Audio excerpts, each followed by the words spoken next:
How do you guard the open ocean when countries start treating the water like solid ground? For centuries, navies treated the sea as a temporary highway for moving ships. In an essay published on 28 May 2026, Richard Dunley tracks how that view has quietly changed. Thanks to underwater data cables and expanding economic zones, governments now treat the ocean as sovereign territory to be guarded around the clock.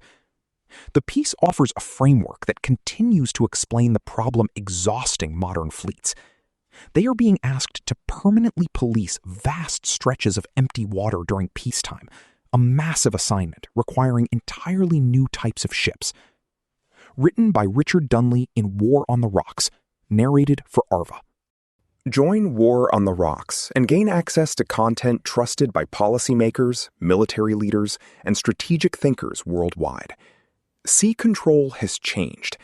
In recent years, there has been a quiet revolution in maritime strategy that has seen navies increasingly expected to exert greater levels of control over more of the world's oceans, more of the time. Whether it is NATO forces protecting critical maritime infrastructure in the Baltic, Pacific Island nations requiring maritime domain awareness to protect against illegal fishing, or Chinese Coast Guard and maritime militia vessels occupying features in the South China Sea, navies across the globe are confronting major challenges and are being forced to operate in new and novel ways. Behind all of this is a change in the value that states place upon the seas. Drawing on work from my recent article in Comparative Strategy, I show how, for many countries, growing areas of the world's seas and oceans now have considerable economic significance and value in terms of sovereignty and identity. This newfound value has generated the demand for a new form of sea control, which is radically different from that set out in classical maritime strategy. Sea control is the foundational concept in traditional maritime strategy, but it is remarkably limited in scope. The expectation has always been that even the most powerful of states will only be able to achieve it in limited areas for limited periods of time. Furthermore, it only really exists in wartime, as that is the only time when you can exclude another state from being able to use the seas. Within traditional maritime strategy, these limitations on the concept of sea control mattered little because the sea itself had no value. The seas were seen as a global commons, which could not be owned or occupied. The sole purpose of sea control was to facilitate use, or deny it to an adversary. In Julian Corbett's words, command of the sea is only a means to an end. It never has been, and never can be, the end itself. The use of the seas was framed through the lens of maritime communications, and by that, classical maritime strategists meant ships. To use the seas, you only ever needed sufficient control to sail a ship over a specific bit of ocean at any given time. The Malta convoys in World War II provide an excellent example of this. The Mediterranean was a highly contested theater, and the convoys relied on the British being able to achieve a moving bubble in which they had sufficient sea control to provide a reasonable level of protection. These operations did get vital supplies through, but relied on the deployment of huge forces and came at great cost in terms of both merchant and naval vessels. All of this was to achieve a level of sea control that was temporary and geographically highly constrained. There are three broad trends which have seen a change in the value that states place upon the seas. The oldest of these is the process of legal territorialization. Under the UN Convention on the Law of the Sea, states have been awarded more extensive rights, most notably in an exclusive economic zone extending 200 nautical miles from their coasts. With rights come responsibilities, and states have developed new means to monitor and police activities occurring across this greatly expanded area. This, in turn, has ensured that coastal states are expected to have a form of control over roughly 40% of the world's seas and oceans, and do so in peace as well as wartime. The UN Convention on the Law of the Sea gave states certain rights, primarily related to economic resources, across a much wider area of the sea than had previously existed. However, there is a growing trend for states to reinterpret these economic rights as something far closer to actual sovereignty. This extra-legal territorialization is the second trend which is reshaping the value that states place upon the sea. The classic example of this process is playing out in the South China Sea, where China and other claimant states assert that they have rights far exceeding those granted under the convention. These include the ability to exclude others from using the seas, an idea at the very heart of the concept of sea control. Much of this discussion is framed through the concept of blue territory and the language of sovereignty. Within this rhetoric, there are consistent claims that control over large swaths of what had previously been seen as a global commons is critical to the military and economic security of the state. In this framing, sea control is no longer simply a means to an end. It has become the end in and of itself. It is easy to claim that this is simply China acting illegally, but the trend of reimagining exclusive economic zones through a lens of national sovereignty is much wider. The perception that exclusive economic zones are national waters has imbued much of the recent discussion of Russian operations in the seas around Europe. This shifting perception in the media and among the public has fed into a strong political rhetoric around challenges to sovereignty and a growing demand for action in response to incursions. Similar trends are apparent in the Indo-Pacific within Australian reactions to the deployments of 2 Chinese task forces to the region. Senior political figures have repeatedly conflated the exclusive economic zone with sovereign territory, with Senator Bridget McKenzie remarking that sailing warships into another sovereign country in an exclusive economic zone is a real incident. Elsewhere, there has been an acknowledgement that the People's Liberation Army Navy activities were technically legal. However, numerous figures, including the opposition party's defense spokesperson and a former deputy secretary of defense, argued that they were a threat to national security and therefore had no right to be there. This, of course, directly parallels Chinese arguments that freedom of navigation outside of territorial waters undermines national security. Perhaps ironically, the second task force deployment, in which the Chinese ships intentionally skirted the edge of Australia's exclusive economic zone, further highlights the shifting norms over the perception of this large swath of the world's oceans. The third trend, which is reshaping the value that states place upon the seas, is the recognition of the importance of critical maritime infrastructure.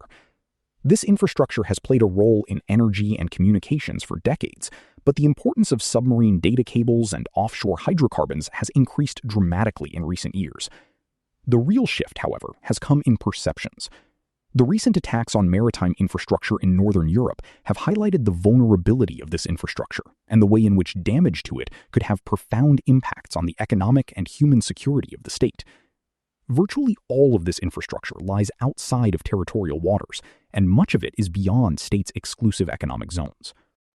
Despite this, nations are increasingly expectant that their armed forces can control the seas through which this infrastructure runs. This was very clearly revealed in the statements made by the UK Defense Secretary regarding Russian submarine activity in the Atlantic, and the responses to it made by journalists and others. This shift in perceived value has dramatic implications for sea control and navies more generally. The legal territorialization has seen a massive expansion of the constabulary role of navies. Australia's exclusive economic zone is larger than its landmass, and its Navy and other maritime law enforcement agencies are expected to be able to police this area. One of the most obvious changes is in the requirement for information. The focus on maritime domain awareness has been driven by an acknowledgement that it is the critical currency for any maritime security operation. Across the globe, navies and other maritime law enforcement agencies are now expected to know more about what is happening over a much larger area than ever before.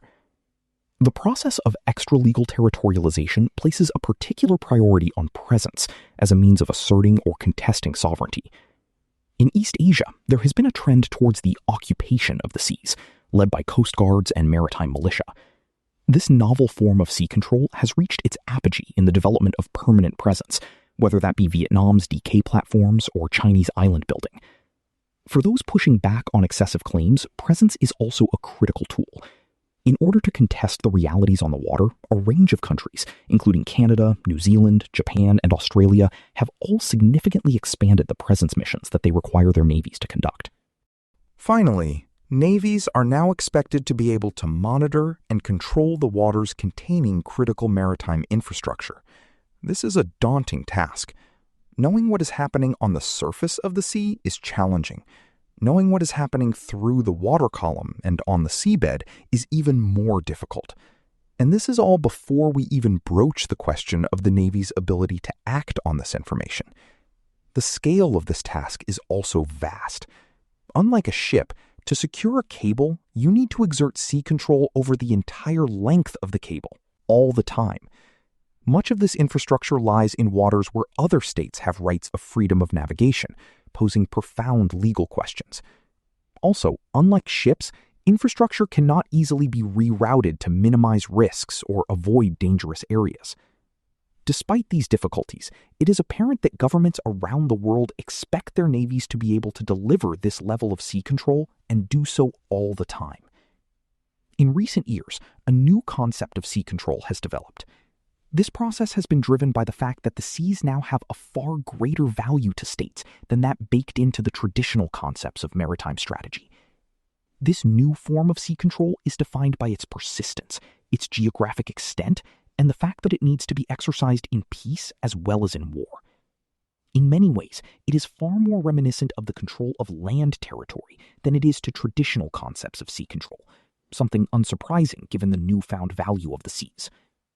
Navies have been grappling with many of the symptoms of this shift in recent years without acknowledging their root cause. When viewed in total, it is possible to see the extent of the challenge facing navies.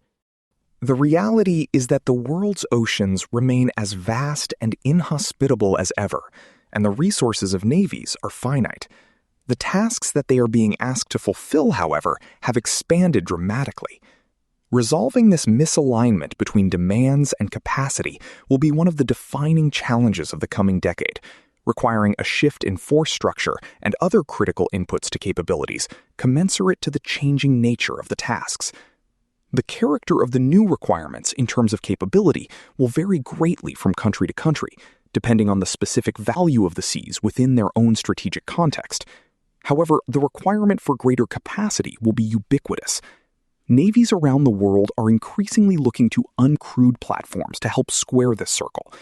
Experiences in the Middle East and Europe highlight the potential of uncrewed surface and underwater vessels, particularly in persistent surveillance. Despite the desires of naval leaders, they are unlikely to prove a magic bullet. Uncrewed platforms cannot meaningfully assert presence, nor can they conduct the broad range of roles below the threshold of conflict, which are essential to the exercise of sea control. In reality, states should acknowledge that if the value that they place in the seas has changed, then their investment in the protection of that value also needs to change. In many areas around the world, this recapitalization and expansion of maritime forces is already underway, but without a clear understanding of the fundamental nature of the shift in maritime strategy. A better grasp of the changes in the value of the seas and the nature of sea control should enable navies to make a clearer and more coherent case to government and the public at large about why this investment is essential. Richard Dunley, Ph.D., is a senior lecturer in history and maritime strategy at University of New South Wales, Canberra, where he teaches at the Australian Defence Force Academy. His research extends across naval history and contemporary maritime strategy. Image: Petty Officer First Class John Hetherington via Wikimedia Commons.